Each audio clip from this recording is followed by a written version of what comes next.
¿Cómo andás, Walter? Muy bien. Gracias Muy por la bien. visita. No, gracias a ustedes por la invitación. Yo estaba pensando, hace un ratito cuando salí a fumar en la tanda, hemos hecho varias de estas entrevistas, de estas charlas, pero siempre desde tu lugar de dirigente político, Sí. de legislador por el departamento, 10 años diputado, algunas veces también desde alguna consulta Médica, médica, exacto. ¿no? ¿Cómo la encaramos hoy, decís vos? Claro, Sí. esto es una charla de Con un vida. desocupado. Y No, ahora, pero en ahora definitiva, soy desocupado. No soy médico, no soy político, no soy nada. ¿cómo es también, Sí. cómo ha sido para vos este tiempo en donde, de alguna manera, si vos sumás lo que era la actividad profesional, mucha, de muchos años, la actividad legislativa, con todos los componentes que la actividad política tiene, que no es solamente ir al Parlamento, que tiene hay un montón de aspectos y de horas del día que se ocupan más, y bajar las dos actividades de alguna manera. ¿Cómo ha sido para vos este reacomodo de las actividades? Lo de la política yo ya lo veía venir y lo de la medicina también. Y lo de la medicina sí me afectó mucho. Creo que hasta me enfermé por eso, que estaba muy, no deprimido, porque soy una persona que no se deprime, pero sí estaba mal. Cambia Porque, demasiado todo, ¿no? claro, porque hay gente que, por ejemplo, en profesiones la gente está deseando jubilarse. Claro, claro. Porque capaz que no disfrutás de lo que vos haces, porque si a vos no te gusta algo, no lo disfrutás. Pero a mí la medicina, bueno, yo quería ser médico de los 6 años, creo, por lo que yo decía, ¿no? Eso es vocación. Claro, entonces, económicamente incluso a mí no me va a perjudicar prácticamente. Voy a ganar más que trabajando, porque si bien trabajando me ingresaba más dinero, me descontaban más y gastabas mucho más, porque ¿viste? Cuando eres diputado, iba para acá, para allá, ¿viste? O sea, y de médico, yo mi ingreso, porque al ser diputado yo dejé de trabajar, por ejemplo, en los CTI, yo trabajaba en el CTI de Salto y no trabajaba, y tenía otro trabajo que lo dejé también. Y además en la mutualista, y hacía más horas, más cosas, y también lo dejé de hacer. Sí, no es un tema económico. No es económico, Claro. es lo que a uno le gusta. Claro. Y además la medicina es una carrera maravillosa. O sea, yo creo que uno se da cuenta cuando... Bueno, yo creo que me di cuenta siempre, pero cuando la vas a perder, te das más cuenta, ¿no? O sea, es algo que te llena la vida.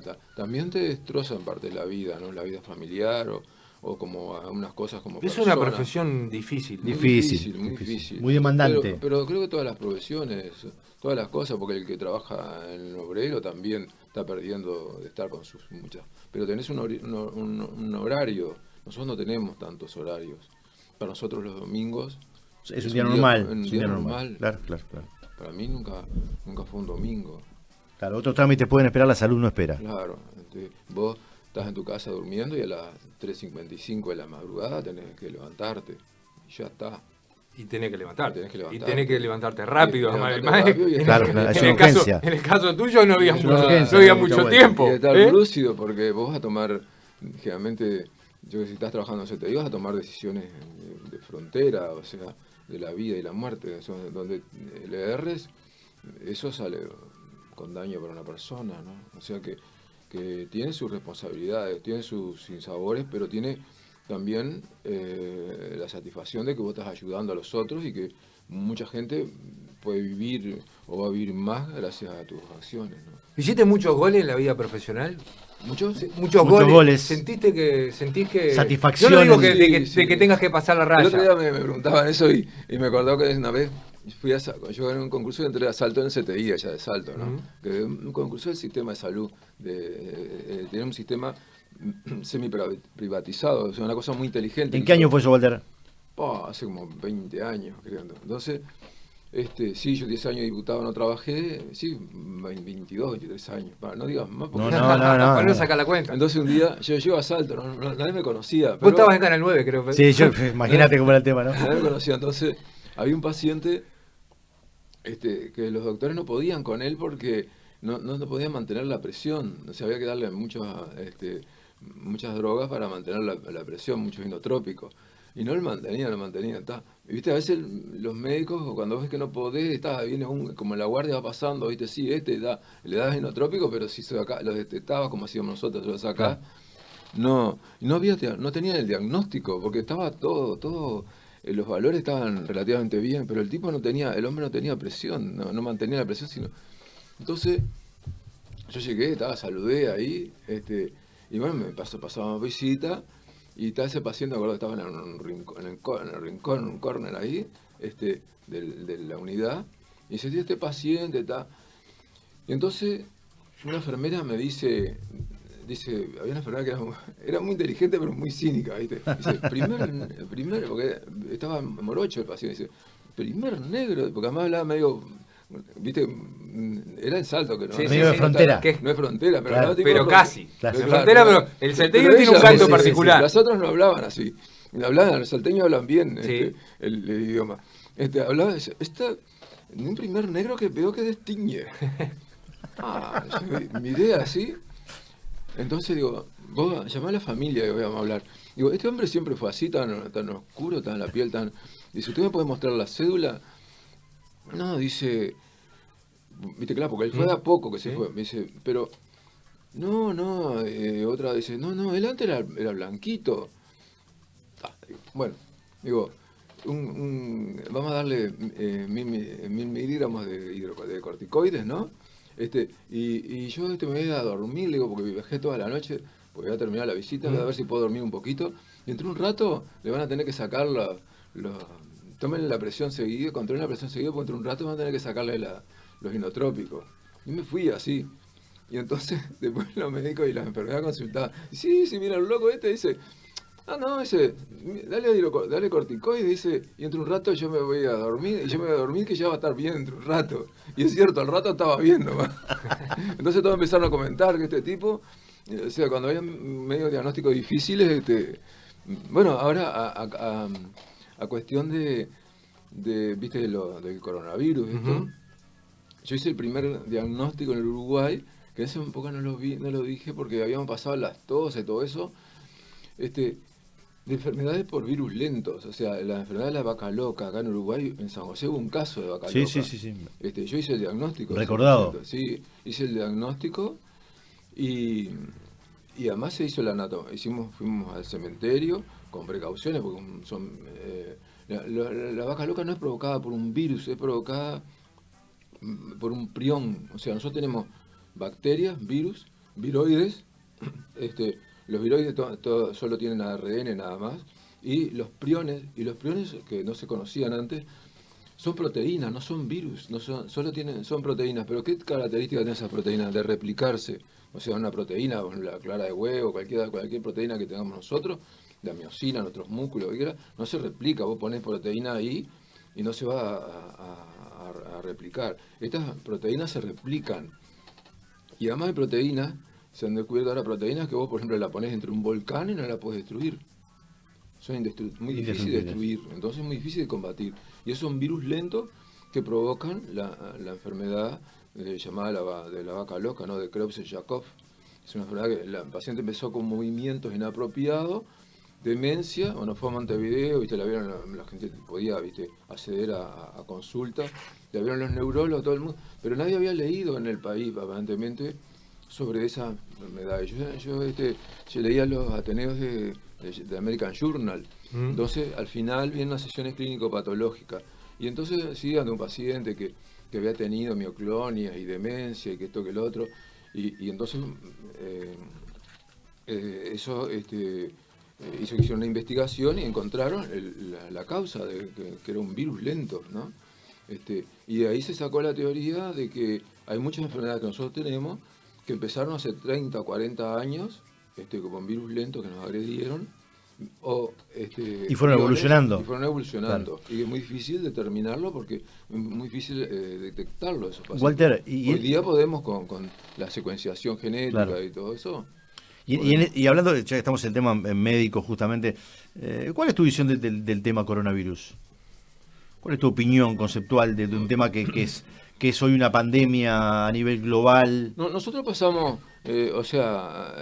con el aumento de la población, los movimientos de transporte, la migración de las zonas rurales a las zonas urbanas, y eso hace que la gente se aglomere. Bueno, te pasa también en el reino animal, o sea, cuando crías salmones, por ejemplo, tiene enfermedades porque tanto el salmón Tanto claro, tanto claro, junto, claro.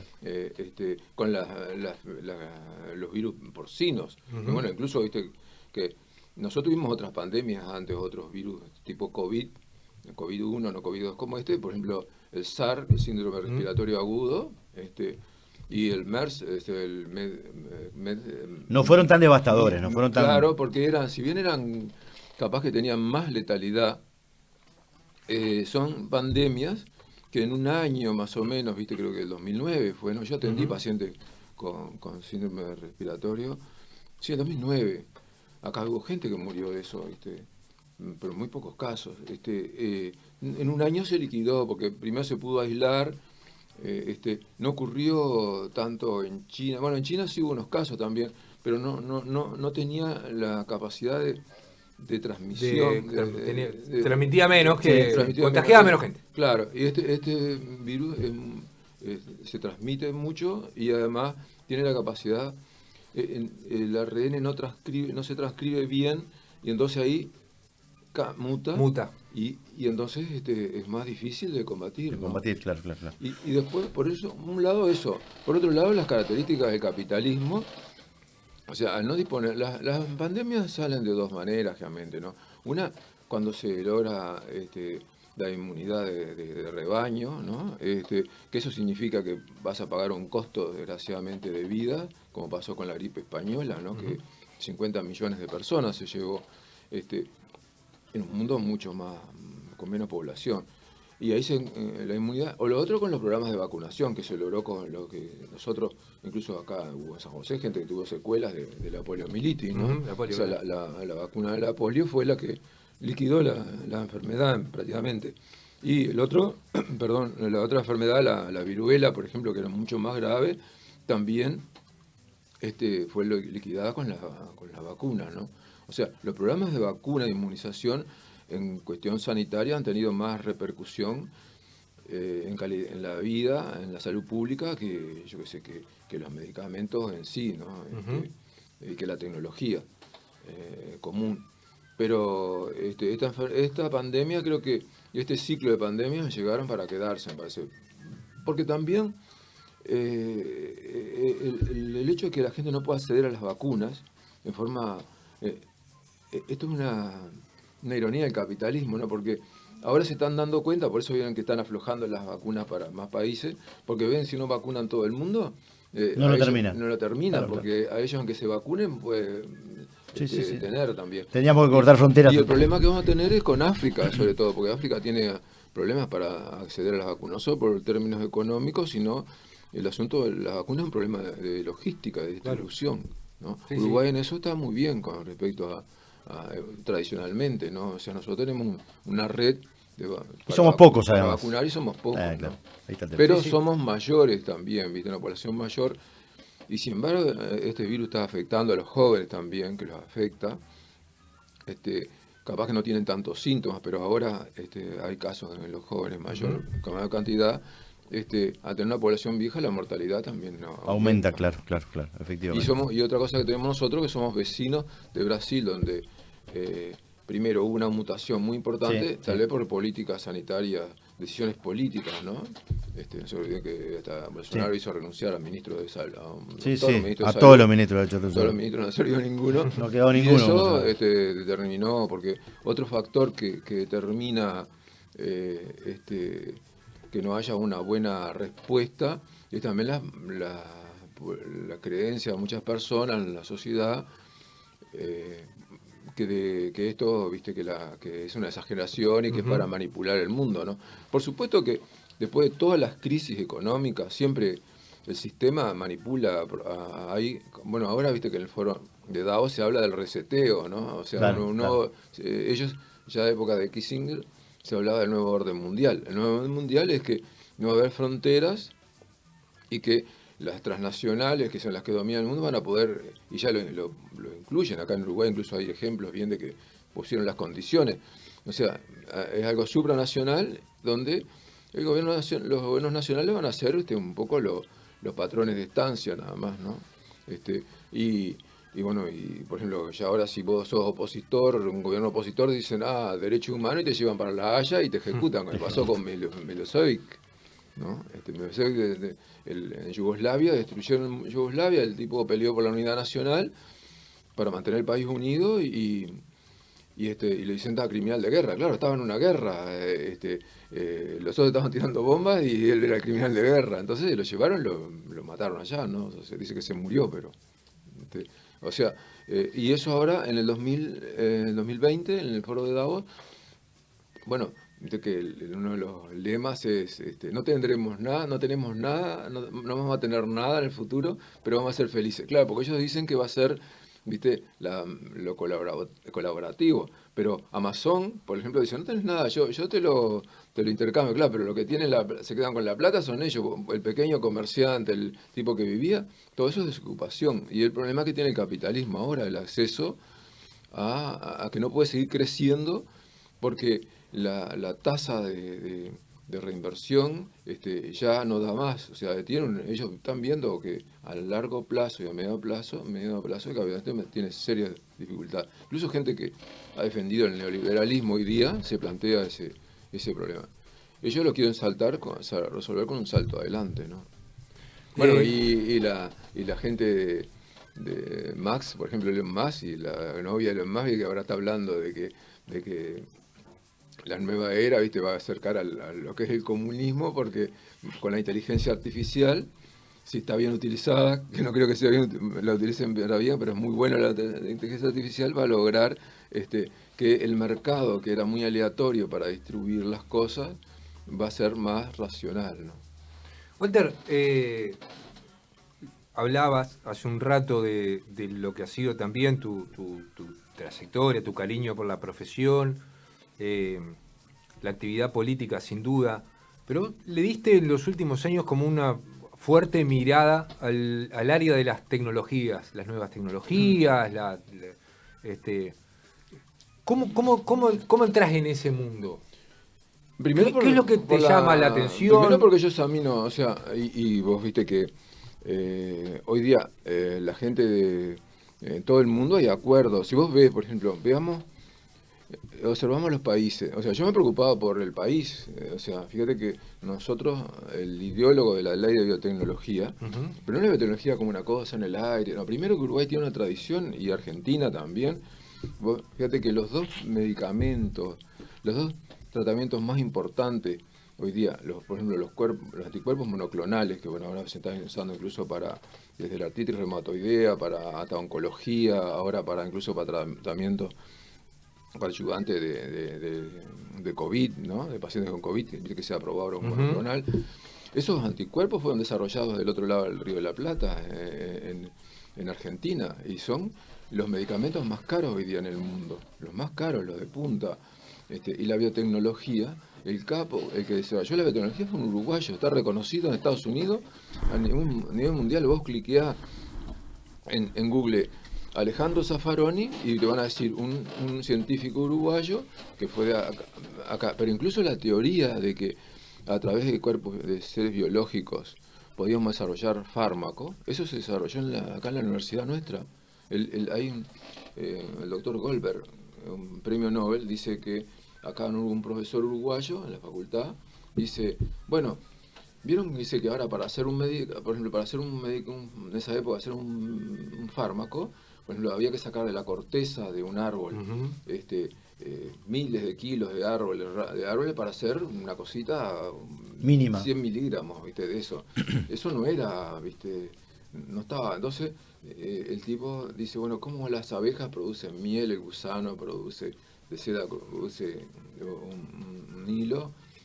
Nosotros podemos lograr que los seres biológicos produzcan las prodrogas para hacer fármacos. Y eso entonces el tipo le dice, lo transcribe, no lo hizo alguien de Uruguay, lo transcribe, pero dice, bueno, dice que el profesor le dijo a Zaffaroni, esto se enseña acá en Uruguay, no se enseña en Europa porque era en el año 50, 49, estaba devastada Europa por la guerra.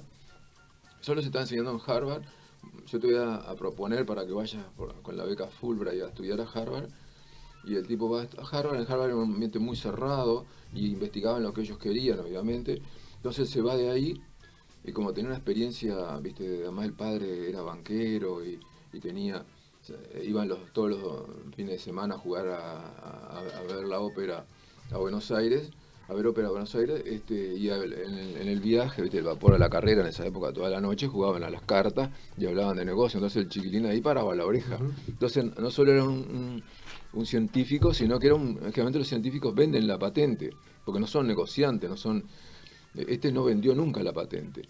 La patente que él tenía, dice, bueno, yo tengo la patente, pero lo puedo hacer en laboratorio, pero no lo puedo escalar a la industria. Ustedes tienen la industria, bueno, compartimos, y se asoció con Schering Prudt, pero él siempre fue independiente y creó la primera empresa de biotecnología mundial, se llamó ALSA, Alejandro Zaffaroni. Entonces, la tecnología es lo que mueve el mundo.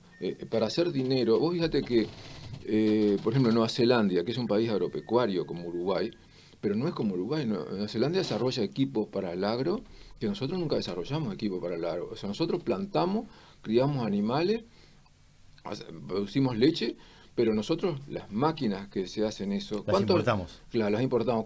¿Porque somos chiquitos? No. Porque en Nueva Zelanda también eran chiquitos, ¿viste? No porque nosotros tuvimos una economía rentista, ¿no? Entonces, donde no se privilegió la innovación, sino el rentismo, o sea, la especulación, y incluso se le echaba todas las culpas a la gente del campo, pero los que se quedaban con la guita, o sea, evidente que la gente del campo y las grandes extensiones tenían, pero lo que se quedaban con la guita era el sector portuario, la gente que manejaba todo el intermediario. El intermediario. Claro. Y esa gente no quería tampoco un cambio, no lo querían, los del no querían. Y después el otro sector, el sector que estaba vinculado al Estado, tampoco quería un cambio, porque ellos estaban cómodos, tenían sueldo, había rentismo de todos lados. De hecho, cosas se echó a perder en el país cuando empieza la pelea distributiva, ¿no? Cuando en la crisis después de 50, después se termina la guerra mundial, Uruguay empieza una crisis social que en el 70, o sea, una crisis distributiva. En la utilización de la lucha de clases logró que, bueno, iba a salir por un lado o por el otro, según la correlación de fuerza, y salió por la dictadura, porque se resolvió de esa manera, como se resuelve siempre, o sea, hay una situación revolucionaria o una situación reaccionaria. Entonces, la tecnología, si vos observás, vamos a los países que salían adelante, Finlandia, 14 centros tecnológicos pusieron ellos, y ahí salió Nokia. Sí. No dijeron, nosotros finlandeses seguimos vendiendo. Porque ¿qué le pasó a ellos? Ellos vendían a Rusia. En el 90 se cae la Unión Soviética y no tenían más que venderle, pero tenían... ¿Qué otra cosa? Que lograron, y eso es otra cosa más la tecnología, el acuerdo político. O sea, lograron que tanto el Partido Agrario, que era un partido conservador, como la izquierda, como los que estaban en el gobierno, tuvo un acuerdo a dónde va el país. Bueno, entonces ahí dijeron, educación es clave. Vamos a darle a educación, pero no cualquier educación, una educación solo humanística, que es muy importante. Yo creo que el hombre no es solo ciencia, ¿no? Tenemos que dar una educación integral, pero no una educación que te haga repetir la geografía, la historia, que esto, que el otro. Sí, bueno, pero vamos a darle un poco a ciencia porque es con lo que se puede vivir. Y también se puede vivir con lo otro. Hoy día, viste, que estamos en la época audiovisual, después hablamos de eso si querés. Para audiovisual vos precisás algo de ciencia, saber lo ideal, si sabés programar mejor, pero por lo menos dominar bien los programas de edición y los programas de 3D, todo eso. Pero además tenés que tener capacidad artística para poder crear contenidos de buena calidad, ¿no? Pero entonces la tecnología es fundamental. Veamos, bueno, incluso hoy Nueva Zelanda, el que desarrolló el científico neozelandés que desarrolló que tuvo incluso un premio por desarrollar la resonancia magnética, él decía que Nueva Zelanda, como estaba, que está mucho más avanzada tecnológicamente que Uruguay, ya no iba a poder seguir, no estaba creciendo al mismo nivel, al ritmo que lo había hecho. Que los otros, no, incluso los otros países, entonces estaba quedando atrás, que tenía que invertir, que tenía que ir más a la tecnología. Y que un ejemplo de eso, él mostraba como, ¿viste? ¿Ustedes se acuerdan del Señor de los Anillos? Sí. Bueno, el Señor de los Anillos, que se hizo ¿dónde se hizo? Todo con estudios donde estaban los programadores, desarrolladores de toda esa tecnología que se utilizó, porque detrás de eso había mucha tecnología, y dónde estaba Nueva Zelanda, Beta se llama, o Beta, ¿no? Con W, es de los estudios eso desarrollaron, ganaron más guita en ese tiempo, entró más plata en Nueva Zelanda por eso que por la Pero vamos a suponer, Walter, vamos a suponer que yo en el 90 identificamos el modelo. Bueno, yo en el 90 fui a Estados Unidos y a Suecia, ¿no? Y yo vi ahí que cómo era la cosa, para dónde iba el mundo. O sea, el mundo no es como nosotros creemos, que va a creer mañana, como se cree acá en San José, que va a seguir todo lado, ¿viste? O que la política acá es, Tuco dijo esto, Toco dijo aquello, pero ¿y qué proponés? Que seguir lo mismo, ¿no? Que esto, que el otro. O sea, no, el asunto es, y uno lo ve en el Parlamento también, o sea, ¿para dónde vamos como país? ¿Y dónde tenemos que poner la guita? ¿Y dónde está el futuro? ¿No? Y también los problemas sociales que tenemos, porque si vos tenés problemas en la primera infancia y no los resolvés, el país no tiene futuro tampoco. Si vos tenés una tasa demográfica como tenemos nosotros, que una población avejentada, un sector muy, muy, muy conservador de la economía, va a ser difícil. Y Uruguay ha tenido ejemplos que cuando se desarrolló la tecnología, vos fíjate que el sector informático se desarrolló en sí por un bolazo del destino, no fueron políticas públicas. O sea, tal vez Maggiolo en la universidad, el ingeniero Maggiolo, pero era un ingeniero, ¿viste? Era un tipo que no era un charlatán, vio eso, ¿no? Y se dio, y ahí se vino un argentino, que en la época de la dictadura los corrieron, como corrieron a este hombre que yo te decía que desarrolló los monoclonales, que después tuvo un premio Nobel, lo corrieron y se vino para acá. Y ahí en la Facultad de Ingeniería se desarrolló lo que es la informática, que viste que hoy día Uruguay es fuerte en Latinoamérica en relación a la población. Y bueno, y ahí te está diciendo que el camino es ese. Y que hay gente en Uruguay y en San José también que tiene capacidades y que el sistema los ahoga porque el sistema está hecho para que quede lo mismo, pero el mundo está cambiando. Y entonces Walter, ¿y China? ¿Qué hizo China? Las zonas económicas especiales, o sea, ellos vieron que necesitaban inversión extranjera, primero porque estaban muy atrasados para aprender cosas, nuevas tecnologías. Era un proyecto a largo plazo, cuando dice con tal de que case ratones, no importa el color del gato, claro, ¿no?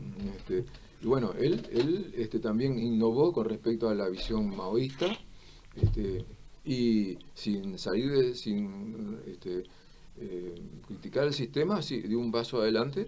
Y hoy lo que es China, ¿no? O sea, si vos ves Israel también, yo no soy partidario de la política con respecto a los palestinos, pero estamos hablando del desarrollo tecnológico de Israel, también tuvo un empuje cuando vinieron los judíos de la ex Unión Soviética, ¿no? La Unión Soviética tenía mucha... Eso es otra cosa, acá tenía programado en San José instalar un centro de matemáticas también, ¿no?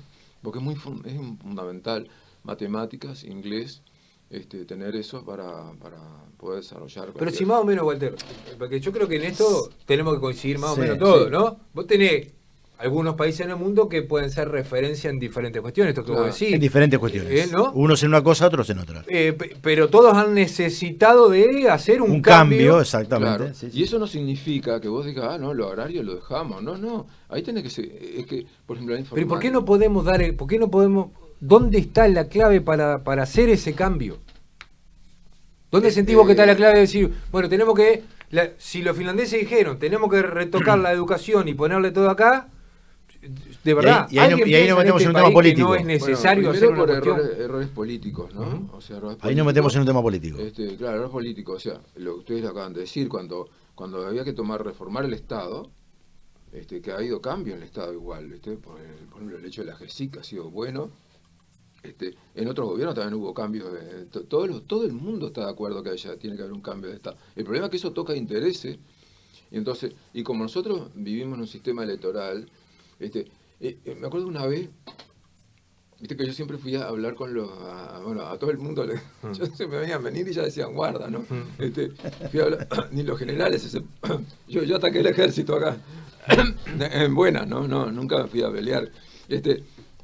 con nadie, o sea, a veces armaba discusiones, porque entonces una vez estaba hablando con los generales y me dice, sí, porque fíjate el Estado, que estamos hablando bien, el Estado, ustedes con el Estado no pudieron cambiarlo. Ah, sí, sí, es cierto, le digo, pero ¿por qué no lo cambiaron ustedes? Porque le digo, por ejemplo, hay en países, hubo que en la dictadura es mucho más fácil hacer cambios, le digo, y ustedes no lo cambiaron, ¿saben por qué no lo cambiaron? Sí, entonces me dice él, tenés razón, dice, porque vos sabés que yo una vez estaba en la frontera, dice, y teníamos problemas, claro, con el pasaje ganado, ¿viste? Se estaba pasando y entonces, claro, no figuraba, no había impuesto de eso. Entonces, salimos con los helicópteros, dice, a vigilar, y entonces tuve un puesto ahí, estaban los tipos, ¿viste? Todos mamados, dice, ahí tirados, dice, no hacían nada, ¿no? Bajé y encontré al tipo que encontré ahí. Al primero lo echaste, sí, lo eché, dice, lo eché. Y digo, y yo sé cómo terminó, dice, como ustedes, claro, nos terminaban a nosotros por problemas políticos, pero por lo otro corría el Poder Judicial normalmente, fue al Poder Judicial, hizo un juicio, tuvo unos meses y lo volvieron. Eso. Bueno, digo, pero ustedes no, ¿por qué no lo cambiaron? ¿Saben por qué no lo cambiaron? Porque ustedes son los primeros empleados públicos. Porque ellos son empleados públicos también, ¿no? Claro, O sea, claro, no, claro. no toca, y ustedes, aunque no dependían de los votos, depende del estado de la población, y donde toques eso, se arma flor de lío en Uruguay, porque es un país muy corporatizado. Nosotros hicimos un sistema que es muy corporativo, ¿no? No me toques acá porque estamos todos tenemos alguna Todos cosita, ligados. estamos ligados, ¿no? Walter, y ya que estamos en tema político, para tocar un tema que es muy de actualidad y que ha sido en los últimos tiempos uno de los temas en discordia, ¿qué opinas de la LUC? Bueno, tiene cosas que son que hay que discutirlas, ¿no? Pero el problema veo que hay que llegar a la firma, ¿no? Esa es que está muy difícil, pero creo que el último envión se puede llegar. Por acá me llegó una pregunta recién al portal. ¿Por qué se dio el alejamiento de Walter de León de la política? Vos dijiste que la veías venir, dijiste Sí, en el otro Claro, sí, bueno, pero sí. tenía problemas. Viste que yo soy una persona independiente, entonces tuve problemas por eso. No quiero entrar en esos detalles menores o de... ¿Hoy son menores, Walter? ¿O sentís que siempre fueron menores? No, Esos no, detalles. son mezquindades de las personas. O sea, hay gente que no tolera el disenso y creen que son impunes a todo, que puedes hacer todo lo que quieras. Y eso creo que fue uno de los errores del frente, ¿no? O sea, que creíamos que podíamos hacer cualquier cosa y nadie, y yo qué sé, que esto era un ataque a aquello, que lo otro es por esto, porque yo lo hice por esto y tal. No, o sea, cosas que, bueno, yo me quejé de problemas éticos. Fíjate que cuando el caso de Silva, del señor Silva en ACE, yo en una reunión de bancada de diputados, yo digo, esto no puede ser, le digo, no, entonces conté todo lo que había pasado en la colonia, todos los líos lo que pasaba en Montevideo, todo. Digo, esto no puede ser en un gobierno, le digo, en un gobierno de izquierda, esto no puede ser. Digo, no, que esto que el otro. Entonces, se terminó la reunión ahí, ¿viste? No, está todo bien, todo bien. Bueno, pero viste que hay diputados siempre que tienen mucha conexión con la prensa. Entonces yo de ahí iba a la reunión de Ciencia y Tecnología, que era a las 5 o a las 3 de la tarde. Esto a las 5, me acuerdo. Entonces cuando voy que está en el edificio anexo. Frente. Cuando voy a anexo, yo voy ahí todo medio siempre como en la luna, y estaba una cantidad de periodistas esperándome. Y entonces me dice, usted dijo esto, sí, digo, porque viste que yo no, lo que digo, lo digo, no echo para atrás. Nunca viste que fui al juzgado, dije no me retracto de nada, y no me retracté. Entonces, digo, sí, dije esto no, es inconcebible, no es profesional, eso, no dije otras cosas porque te judicializan y tal. Epítetos irreproducibles. Claro, entonces, no había dicho cosas, pero había dicho cosas que, claro, que lo que estaba pasando, porque tenía información de gente mismo que te venía a decir, la gente viene a quejarse. Y vos vas y ves, porque la gente a veces se queja porque capaz que lo agarraron una mala y el otro es malo, hay que contratar. Bueno, me dieron un palo como entre un garrote, ¿viste? Que hasta que había atacado el PCNT, ¿viste? Todo, porque parece que hay gente que no la podés tocar. Bueno, yo estaba achicado ahí. A los 3 meses, el señor juez, ping, para adentro. No, sí, a los 3 meses el señor juez para adentro, ¿no? Fíjense en la prensa. ¿Se acuerdan que saltó un poquito nomás, ¿no? y todas las jodas con los concursos. Los concursos eran todos truchos. ¿Viste? Eran todos truchos. Entonces, a los 3 meses, a los 6 meses el mismo sindicato lo expulsó. Entonces, ¿quién estaba mal? ¿Walter de León, que me dieron palo a mí, o los otros? Y de ahí pasó, y el caso Sendí, porque Sendí fue el pato de la boda, vamos a o sea, Sendí vio que todo eso era así, y bueno, si vos ves que de un lado... Entonces, y eso fue una cosa... o sea, ¿por qué perdemos nosotros? Nosotros perdemos por varias cosas. Primero, porque como perdieron los gobiernos progresistas, porque nosotros no somos tampoco izquierda, somos un gobierno progresista, ¿no? Desgraciadamente, la gente más pobre, siguió igual, porque viste que la gente mejoró un poco, ¿no? Pero peor, había ido con los otros. Por eso hay gente que dice, con ironía, que nosotros somos entre los malos los mejores. Pero, porque siguió gente comiendo en los contenedores, siguieron los niños, viste, con problemas en las escuelas, en el contexto crítico. Le pedíamos, el sistema le pide, y nosotros le pedíamos a los maestros que hicieran lo que nosotros como sistema no hacíamos. O sea, los maestros no pueden. Entonces, todo eso, ¿por qué perdimos? Porque perdimos primero porque se terminó el superciclo, ¿no? Que eso afectó, si vos ves, cayeron todos los gobiernos de izquierda. Entonces, eso determina que la puja retributiva avance, y además, por eso, por la economía, porque realmente la economía es lo que determina que un gobierno pueda seguir o no. Uh-huh. El corazón de la gente está en el bolsillo muchas veces, ¿no? Claro. Pero y no es que esté por mala, es que si vos no podés pagar el agua, no podés pagar la luz, no podés pagar esto, vos te vas a calentar con el gobierno. Y los que tiene la clase media, que es la que mantiene el sistema, se va a sentir, te va a dar la espalda también, ¿no? Walter, y a nivel departamental, el Frente Amplio ha sido siempre perseguido la intendencia para poder ganar el municipio. ¿Qué le ha faltado a nivel departamental? Este año se perdió un bastión fundamental que es Ciudad del Plata, por ejemplo. ¿En algún momento estuviste relacionado con el candidato de Ciudad del Plata, con Mariani? No, yo estuve relacionado por el MVP, pero fíjate, Mariani, hablando claro, me recagó a mí, o sea, nada, no tengo, o sea, Mariani por el MVP, pero yo no era el MVP, yo era aliado.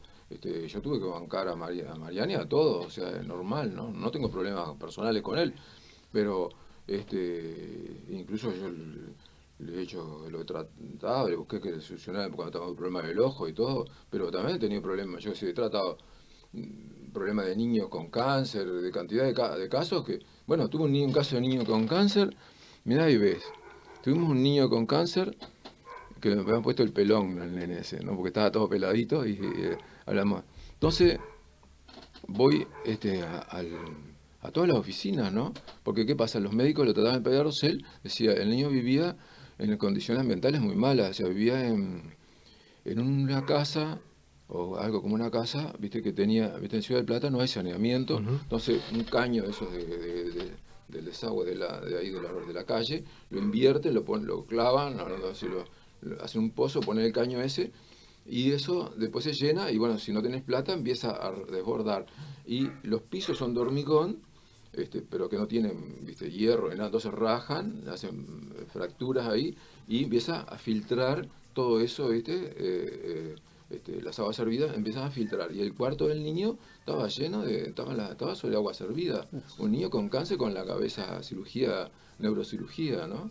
Entonces, me plantean, vemos el caso, voy a ver, y claro, el chiquilín, es verdad lo que decía. Entonces, bueno, vamos a las oficinas, corresponde a nombrar para no tener problemas. Bueno, sí, tiqui, sí, no, digo, corresponde, sí, ¿cómo es? Aplica, ¿no? Aplica para esto, ¿no? Porque está pobre, porque esto. Pero como no tenía la propiedad del terreno, no le podían dar una solución al Ministerio de Vivienda, no le podía dar aquello, no podía dar nada, nadie le daba solución. Entonces, al fin, ¿qué hicimos? Hablé a través de un intermediario con la gente del Zunca, del gremio, y fue lo que le arreglaron. Pero el Estado no solucionó ese problema, ¿entendés? Entonces, hay otra cosa, cuando yo enuncié, ¿ustedes se acuerdan? Que enuncié que había que terminar con las bocas, pero no con los boqueros, dije. ¿Qué decía? ¿Qué significaba eso? Yo he estudiado ese tema. O sea, Uruguay diferencia, o sea, porque hay gente que decía que no se podía terminar con las bocas porque vi lo mismo que Brasil, pero no, Estados Unidos. No, porque nosotros no somos, a diferencia de Brasil y de Estados Unidos, somos 4 gatos locos. Acá en la época de la dictadura, en San José, con tres tiras, con del S2, sabían toda la gente lo que vos comías, con quién te reunías, hasta lo que vos pensabas sabían, ¿viste? Entonces era muy fácil saber, es muy fácil saber. El problema es que se establecen, ¿viste? Conexiones, hay vinculación entre los servicios de seguridad, entre la policía, la gente esa.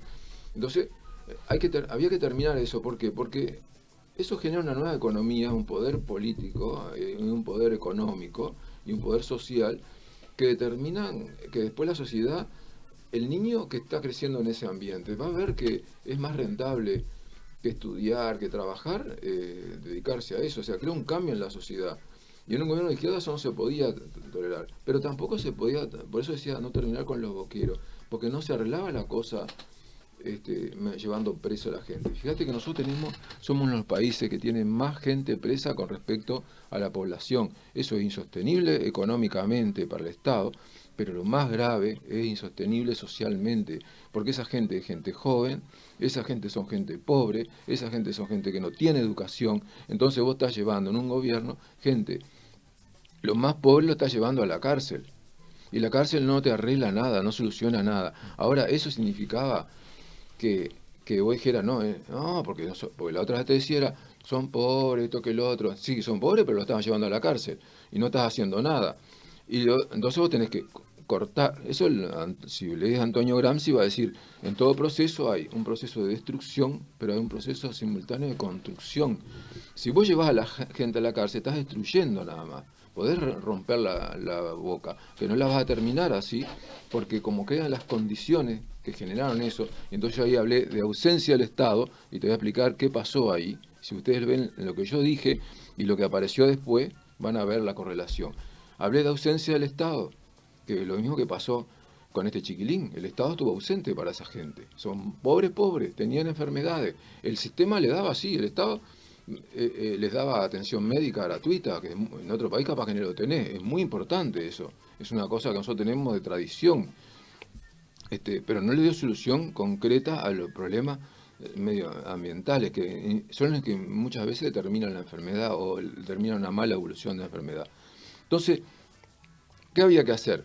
Destruir eso, pero construir. Entonces, donde estaba ese niño, esa gente con eso, bueno, vení, ¿qué está pasando contigo? Vamos a solucionar, vamos a meter plata, acá vamos a meter plata.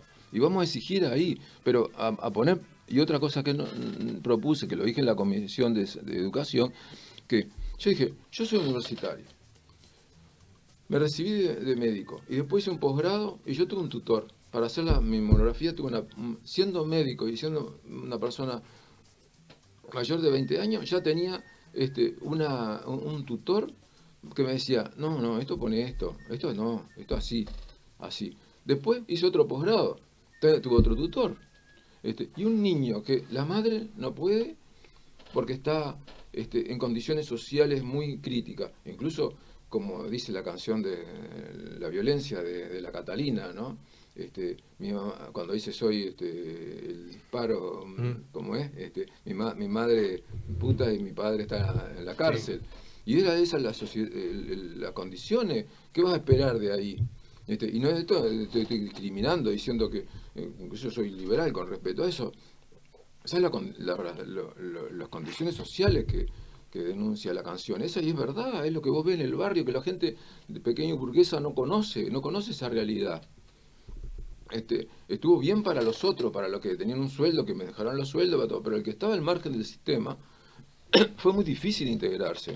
Entonces, y por eso siguió creciendo la delincuencia, aún en un gobierno que había mayor consumo, ¿no?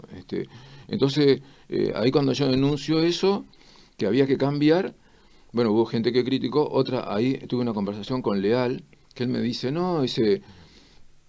el Estado disfuncional, digo, disfuncional o ausente, no está el Estado efectivo.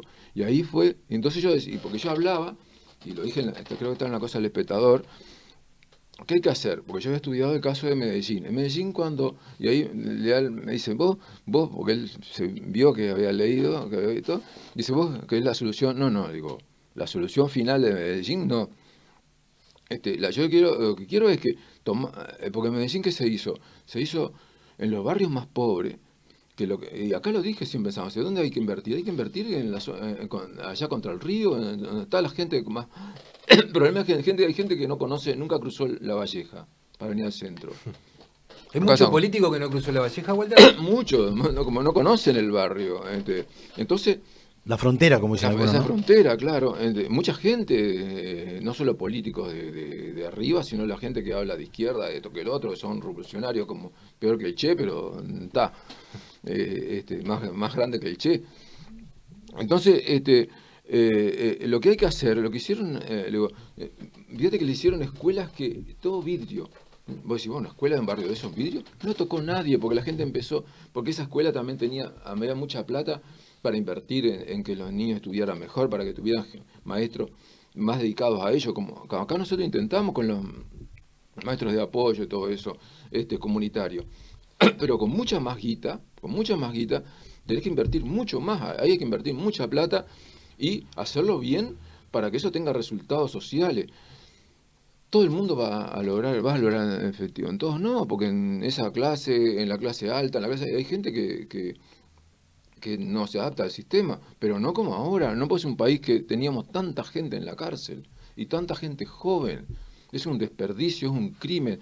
Y eso termina para esa gente en la boca, termina en la muerte, en el consumo de drogas, en la pérdida de los sueños de la gente. Entonces ahí había que cambiar. Bueno, y de ahí ¿se acuerdan cuando salió las 7 zonas? Que después yo pataleaba, yo fui a pedir una zona para Ciudad del Plata. Y no me dieron nada, porque dice, no, ya no está la plata. Le digo, mirá, yo levanté la perdiz, me dieron palo y todavía arriba no me dan nada. No me dan la guita. Walter, ¿seguís el mundo político del departamento y del país? No. ¿Desde alguna manera? ¿Desde la noticia? No, nada. No, ¿Preferís nada? No, porque estoy en otra, aprendiendo cosas y tratando de adaptarme. Entonces cuando ya llega las 11 de la noche ya no tengo sueño. Ya no dan ganas. Está buena la charla, daría para conversar horas y la verdad que sí. Y nos encantaría. Y te agradecemos de verdad. Y creo que acá en San José, viste, cuando la informática, no era porque yo fuera loco, porque viste que es la clave para... Fíjate, San José es un departamento que tiene el privilegio de tener programadores, o sea, no consumidores de un programa. Gente que hace los programas, y esa es la clave. Vos vas a hacer una máquina agrícola hoy día y precisás programas de una cosechadora. No diga que vas a ser cosechadora acá en Uruguay, porque ya hay empresas, pero el mercado en Uruguay tiene que apostar a los nichos de mercado, cosas que a los grandes no les sirve hacer. Y acá hay gente, pero para eso también empresas informáticas. Necesita lo que queríamos nosotros traer con los alemanes, que es la parte... Todos esos equipamientos CNC, o sea, lo que se llaman los centros de mecanizados, que es más que el torno y otras máquinas, ¿no? O sea, podés hacer piezas, tenés cantidad de cosas, que acá hay gente capaz de eso, y podés actuar, si vos profundizás el Ceibal, que fue los niños, por ejemplo, los niños pobres, si vos les invertís en la parte más profunda, en la parte informática, obtenés resultados espectaculares. Y acá gente viste como en las murgas con todos lados que ven gente creativa. Bueno, en el sector, otra cosa que va a esa creatividad hay que ponerle claro, y otra cosa, este mundo inteligencia artificial, Internet de las cosas, de la cuarta revolución industrial, la Big Data, y todo eso hay que adaptarse a ese mundo, porque lo estamos usando, ya llegó, y si no vamos a quedar como consumidores, pero no vamos a tener plata para poder consumir eso. El celular ese que vos tenés, se consiguió con dólares que nosotros hicimos vendiendo carne, vendiendo vacas, vendiendo leche, todo eso. Pero con eso no nos va a alcanzar, porque los términos de intercambio van a ser muy desfavorables para nosotros. Gracias, Walter. Y para eso tenemos que pedir plata. Tenemos que pedir dinero. Prestado. Caballero, más deuda. Gracias, Walter, de verdad. Gracias, un gustazo tenerte y conversar de todos estos temas.